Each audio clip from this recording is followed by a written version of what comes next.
Have a seat, and welcome to a special edition of Paranormal Saturday, the video edition. Now, gentlemen and guys, I was awakened last night at home by my pesky sidekick, Smallbird. They called me up on the phone in a panic and pleaded with me to bring my paranormal camera and ghost hunting equipment over to their place. They claimed their bedroom and bed were both possessed by funny spirits, or what I call bed demons, which I spoke of in an earlier show. Here's the actual call that Small Pint made to me in a panic. Gosh, I'm sorry to call you late at night like this, but I'm having issues, and I promise it's not my autism, boss. There's weird things going on in my room. Okay, I think my bed and my bedroom, my whole place, boss, is possessed. Could you please come over and see what's going on? And I promise, boss, it's not my autism. So reluctantly, I gathered my equipment and headed over to their place, late night and in the rain, hoping and praying they weren't having just yet another autistic episode. You see, a lot of people abandon adults with autism. I don't. So I headed over to check on my longtime friend, and don't tell them I refer to them as my friend or they'll get cocky. But I gathered my outdated old paranormal ghost hunting equipment and headed over there. And what you're about to see next, folks, is actual footage I took that night at Small Pine's place, in their room. And so what's about to follow is video I took that night at Small Pine's place, and what the video camera captured on, around, and in their bed. Video's a bit rough, due to old outdated camcorder that couldn't find proper aperture in the dark. And with that, here's the video. Here's what was captured on that particular night. You decide. Boss, shine a light over there.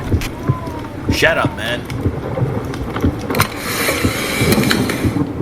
Did you see it, boss? Did you see that? Small Pine, just hold my flashlight. Yeah. Quit breathing on me, man. Boss? What is that, boss? Hey, man, what kind of dark books you been playing with? I told you to stay away from that doggone Ouija board. Boss, can we leave now? Let's get out of here, boss.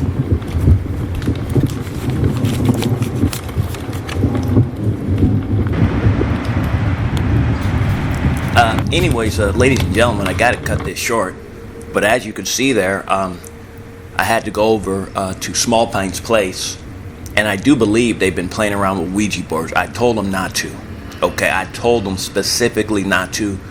But sometimes I forget they're autistic, you know. And I think they thought the freaking Ouija board was some kind of a spell check game, you know, where it teaches you how to read. I guess they saw the letters, the numbers. I don't know, folks.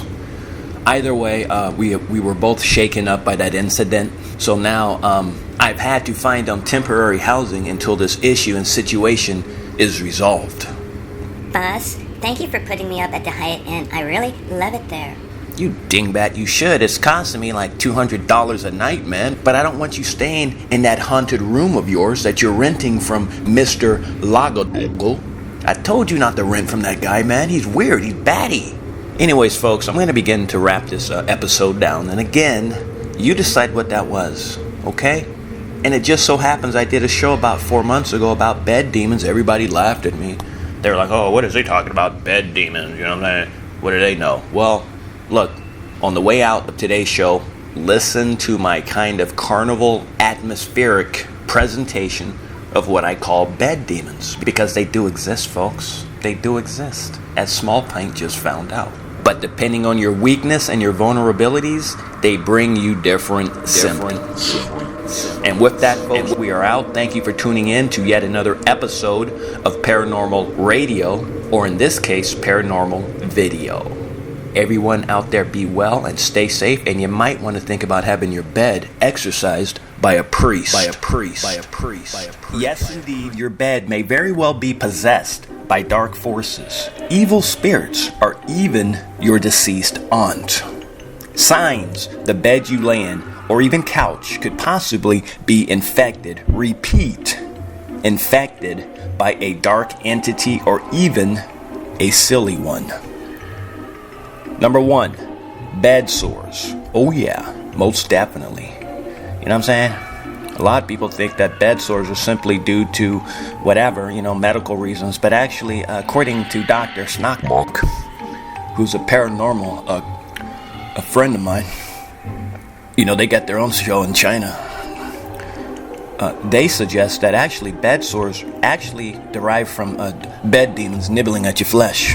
Oh yeah, nibbling at your flesh. Okay, they hungry. And that's their way of annoying you. So bed sores, according to Dr. Snockmark,